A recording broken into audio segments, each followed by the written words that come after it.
Hello everyone. Today I'm going to share with you some of the things going on in the garden and give you a few updates as well as show you some glorious color. So first on the list is my Dahlia seedlings. I did plant them out and I'm going to have to come through and stake them. I think I'm going to use the wooden bamboo skewer sticks on them just to give these little guys some help. But they're in the garden. I put them with all the other dahlias except for the ones I have in pots. But I ran them along the cottage garden here, and you can see them mingled amongst the penicillium, which I want to point out right now is really, really dark purple because our temperatures have been so cold and so smoky and windy. My goodness, that's why these little dahlias are taking a bit of a hit. And you can see this one right here is kind of leaning forward, so I think the skewers will really help straighten that out. Here is an iris, new to me, first year in the ground. I think it's going to be like a dark, almost a brown burgundy with a yellow, waiting to see how that's going to look. You can see here that the creeping phlox is almost finished, so I'll be able to shear it back and split it. You can see also, here are the dahlia tubers coming up, and these are the large dahlias. So they've been doing okay out here. Here is Nepeta, and I think I can start showing you a little bit of color coming here. It's a very light pink.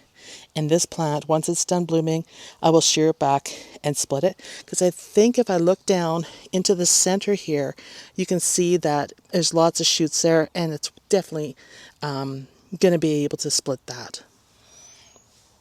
I thought this was something very pretty to show you. I think like the bleeding heart is all in bloom. I really like white bleeding hearts. They're very calming in the garden. And then I have it next to a peony. These peonies have only been in here a year, and look at the buds on them. Impressive, totally impressive. If they bloom at the same time as the bleeding heart, like if you look at these two together here with the buds and that, I think that would be a really pretty picture. And look at the ladybugs. Lots of ladybugs this year. Let me see if I can zoom in a bit more on that. I'm finding them all over my plants, which is wonderful. We seem to have an abundance of them. And I just love how these hang over the edge of the garden. If you're wanting to move away from annuals in your beds, I highly recommend dianthus. And you want to look one that's hardy for like a zone 3, 4 in a cold climate. And you'll see that they are just filling out nicely. But look at the blooms. So these are a later variety. They might be a different shade of pink, but that's okay because it draws the eye in if you mix your colors. Although an expansive area of the same color really does look striking. But I wanted to share that with you. And you could put these throughout your bed between plants just as a ground cover, and you will have lots of color with that. I'm really loving the dark pink.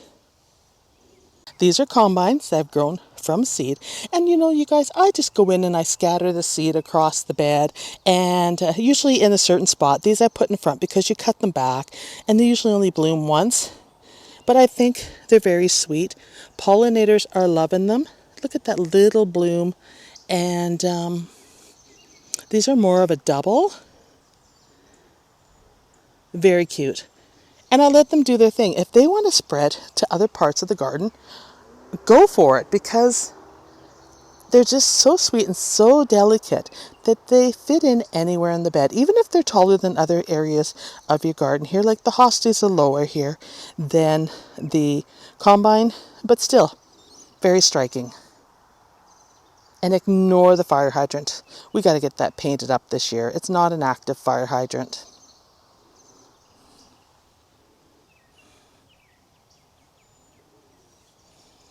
So I was at Home Depot and they put their salvias, some of the oriental poppies, some veronicas on sale. And there was some astilbe there too. I didn't buy those.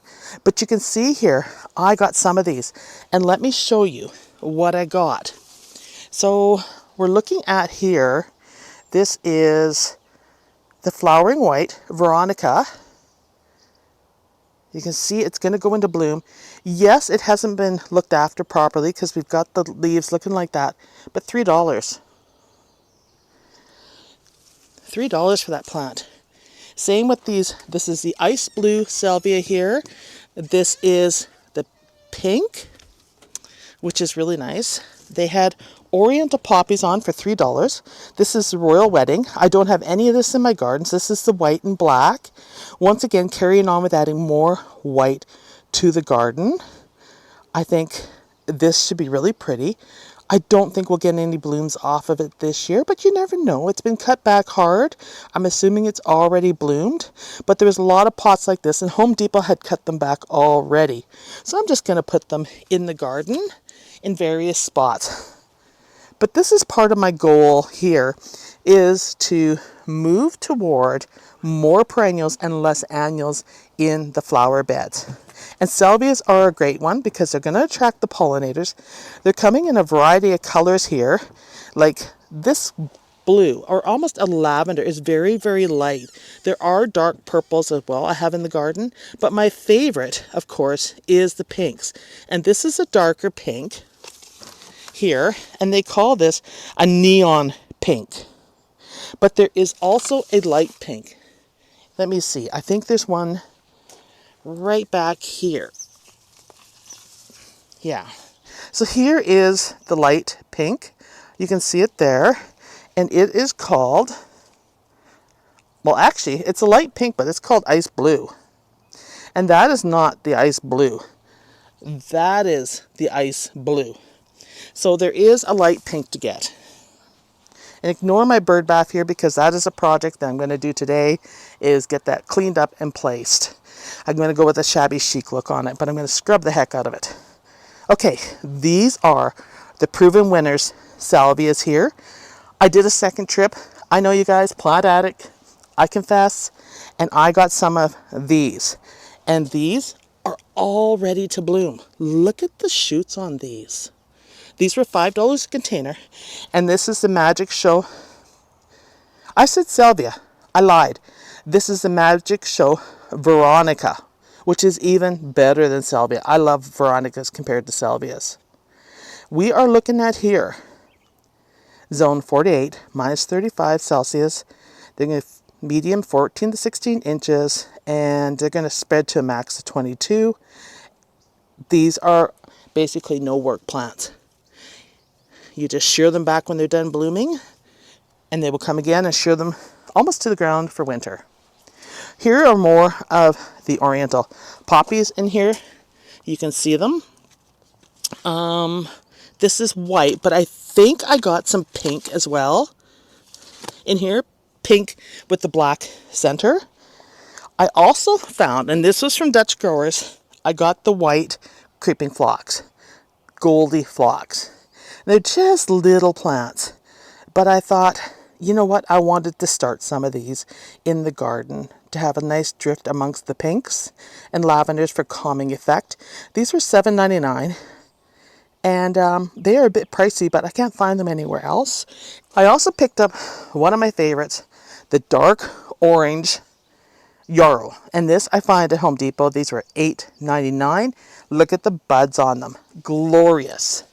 And then, okay, you guys, I'm guilty as charged. I splurged on these. They were $24.99. This is Chatelaine Gigantosaurus. I have been looking for this. These are the huge hostas. They're part of the prehistoric series, I call it, or the dinosaur series, because they have T-Rexes as well, and they're large hosta series. But Gigantosaurus is huge. It's called the Chatelaine Gigantosaurus. Now, you got to have the space for this. This is not a hosta to take lightly because it is going to be massive. You think Sum and Substance and Blue Angel and Emperor Wu are large? This is a beast. You can see in the picture how small the person looks next to this. And you can see there, $24.99. Now, this thing is going to get 30 to 32 inches tall, so about knee height. It's going to need a good 6 feet spacing from other plants. So like if you put this in a border and you put smaller plants in front, fine, but allow a good amount of space between it and the plants beside it. That is the key. And this is a 3 to 9 for zones and -40 hardiness. Now this is a nice hosta. They've done a great job on this by proven winners. They have corrugated leaves. Look at the nice veining. It'll be beautiful in the rain with dewdrops on it. And then they have this really nice chartreuse edge. The undersides are more of a softer muted green as it comes through. And the flowers are always worth keeping on my hostas because hummingbirds love them. So keep your flowers on your hostas until they're spent. If you like pollinators and hummingbirds in your garden, I don't remove my flowers anymore. I used to, but in mass plantings with the flowers on, these are really beautiful, and hummingbirds just love them, and hummingbird moths. So I keep them on, and then when they're done, just cut it right back down to the center of the hosta as far as you can go here, and let all the energy go to improving the root system on these and increasing the size and foliage of the plant. So the main focus of this video and the showstopper part of this video I wanted to show you are the irises and the poppies. The irises are glorious. These are just finishing, so I wanted to capture this on video to show you how beautiful they are and recommend you plant some. There's a darn lily beetle. If you've never seen one before, there it is. One of my subscribers identified it to me and told me what it was. You can buy a product called Bug X Out to treat your lilies, and I'll let you read up on that, but that's what Dutch Growers is recommending. I'll post a picture here. Now, Oriental poppies. They only bloom once a season, and those white and black ones are going to be very similar to this with the black center and the white petals. But isn't that worth it? I mean, if I put my hand up to these, you can see how huge these are. That is more of the salmon one. I've had it here for years. I've actually tried digging out and moving it. It came back. So I said, you know what? If you're that stubborn to stay, you can stay, because I like that color with the iris. I think it's very complementary. But these are massive, and every year they're bigger and bigger. And this bed is a super dry bed that gets full west sun, but in the morning when the east sun comes out, the house shelters them from it. And today is so calm, it's a good day to shoot video of them. Aren't they spectacular? Let me show you another one. I'm going to share with you something that it's the first year that I've had blooms on these plants coming up. These ones aren't as spectacular because they're rain damage, wind damage. But here's one that recently opened, and this is the orange. Now, I got this, I think, from Brex. They were on sale. And I just like it. If you like orange, this is the one for you. Now, they're all kind of laying on the ground here, and I'm going to cut these off. But I just want to take time to show you how pretty the orange is. I love it. In this bed, the heucheras are looking beautiful. They're nice and thick and happy. I've got 3 different ones in here. You can see I'm going to move those, but I'm going to expand this bed out. I'm not happy with this bed, and changes are required. And I was going to move my pride and joy that I have in here. And this is my spring plant that I am in love with. So let me quit stalling and share with you my bearded irises. These irises, oh my goodness. I've been waiting to see the official colors of some of these, and this is the dark purple.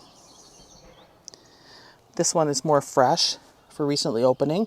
What a great plant for arrangements. Look at those beautiful, strong stems. Next, we're going to go over here, and here's one that's never opened before. Look at the color on this. It almost looks like a black before it opens. Beautiful. I think this is considered a red. You can see that here. This one has never opened before in my garden either.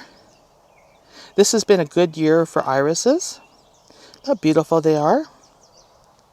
This is champagne. I've showed you guys in other videos. This year I've got it in 2 different spots because I actually kind of split it, and it seemed to take very well to that because this is a dry bed and this is a rebloomer. So it's going to bloom again midsummer. They bloom twice a year, usually in the spring, late spring I would say, and then mid to late summer. Here's another newbie that has decided to open this year. Look at the colors on that. A lot of my irises are from either Breck's or Vessies. I usually do Vessies because they're more reliable for shipping than Breck's. Nothing against Breck's, but I haven't been happy with their shipping. Over here is another one that's just trying to open. I'm going to see if I can kind of give you a glimpse into the center on it. Yeah. You can kind of get a look at that. Pretty. And then we have this one here. I am in love with this one. It's got a very faint hint of lavender here. A bit of a yellow in here. You can see the inside, the throat of the iris. Very beautiful. This is a striking iris that would look great. Pinks and lavenders and whites in the garden. The more of this one, the better. I will see if I can find the names of some of these for you, and I will post them. But this is my all-time favorite so far in this garden. And I have some more in the back that haven't bloomed. I will show you those when they bloom. But I have considered moving these out of this bed, and I'm going to expand this bed. And I'll wait till they're done and I'll move them. And then I'm going to change this bed up and make it a bit more formal, because I am not happy with the way it's looking, and I want to paint the house, and I will not be planting up the window boxes. They're coming down. I've decided I'm not liking the plastic because it's bowing, so they're going to come down. We'll repaint everything. I'm hoping this year, we'll see how things go, because we do it ourselves, and then I'm going to have Rob build me some wood window boxes, probably some treated wood window boxes, so they can stand up to water and moisture, and just something a little more formal. But everything here needs a good painting and a sprucing, and I'm not happy with the green anymore. I loved it at the beginning, but now I want something brighter in here, and I just have an urge for more formality in the garden. So I'm going to leave you with this because I like the color of this in particular with the heuchera. Look at how they complement each other. It draws your eye to the iris and down to the heuchera, which is very beautiful. So thanks for watching, everyone. More videos coming. I'm sorry I'm so late getting this out.